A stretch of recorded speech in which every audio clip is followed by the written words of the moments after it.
बिहार में रविवार सुबह 11 बजे तक सत्ता में मुख्यमंत्री नीतीश कुमार के साथ रही लालू प्रसाद यादव की पार्टी राष्ट्रीय जनता दल यानी आरजेडी अब भी प्रभावी है।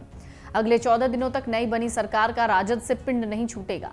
मौजूदा विपक्ष के 114 के मुकाबले सत्ता पक्ष के पास 128 विधायक हैं, इसलिए बहुमत साबित करने की चुनौती नहीं मिली, वरना ये 14 दिन और ज्यादा परेशानी भरे होते।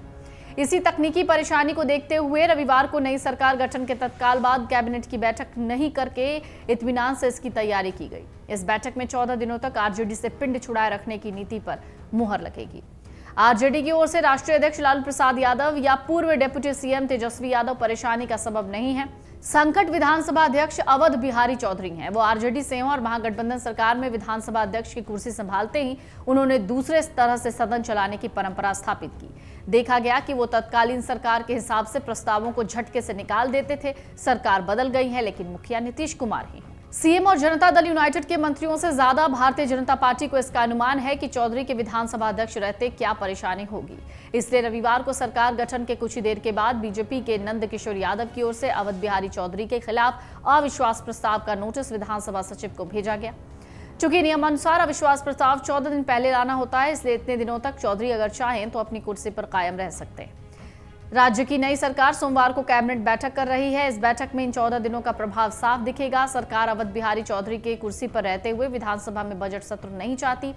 बिहार विधानमंडल का बजट सत्र 5 फरवरी से शुरू होने वाला था, लेकिन अब कैबिनेट इसे सोमवार 12 फरवरी से रखेगी। कैबिनेट में इस प्रस्ताव पर 12 से 13 फरवरी से बजट सत्र रखने के निर्णय पर मुहर लगेगी। इसके अलावा नई कैबिनेट में क्या फैसले होते हैं, ये भी देखना दिलचस्प होगा। नीतीश कुमार के पाला बदलने के बाद सत्ता से हाथ धोने वाले आरजेडी के नेता तेजस्वी यादव ने कहा, जेडीयू आगामी लोकसभा चुनाव में खत्म हो जाएगी। पूर्व उप मुख्यमंत्री ने नीतीश को सम्मानित लेकिन थका हुआ नेता बताया। बीजेपी को जताते हुए तेजस्वी ने कहा, जेडीयू प्रमुख को सहयोगियों के साथ काम का श्रेय साझा करना पसंद नहीं है। लालू के बड़े बेटे तेज प्रताप यादव ने कहा, नीतीश को बार बार अपनी राजनीतिक वफादारी बदलने के लिए गिरगिट रत्न पुरस्कार से सम्मानित किया जाना चाहिए। नीतीश के पाला बदलने और ममता का विपक्षी गठबंधन से दूरी बनाने के बाद शरद पवार दबाव में है। महाराष्ट्र के डिप्टी सीएम और पवार के भतीजे उन्हें साधने की नई सिरे से कोशिश कर रहे हैं। दबाव में शिवसेना, यूबीटी के मुखिया उद्धव ठाकरे हैं, लेकिन बीजेपी की अब उनमें नहीं बल्कि सिर्फ पवार में दिलचस्पी है। एनसीपी सूत्रों का कहना है कि पवार से नए सिरे से शुरू हुई बातचीत सकारात्मक है। आपको बता दें, तमाम खट्टे अनुभवों के बाद भी बीजेपी ने नीतीश को फिर से मुख्यमंत्री बनाने की शर्त मान ली। आरजेडी, कांग्रेस और वाम दल के नेता भी अंत समय तक नीतीश को मनाने की कोशिश करते रहे। वो सिर्फ इसलिए कि नीतीश राज्य में सत्ता की गारंटी है। बीते 2 दशकों से नीतीश जिसके साथ रहे उसका राज्य में पलड़ा भारी रहा।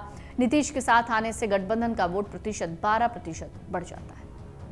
अगर आप ये वीडियो YouTube पर देख रहे हैं तो हमारे चैनल को सब्सक्राइब करें और बेल आइकन को दबाना ना भूलें। अगर आप Facebook पर ये वीडियो देख रहे हैं तो हमारे पेज को लाइक करें।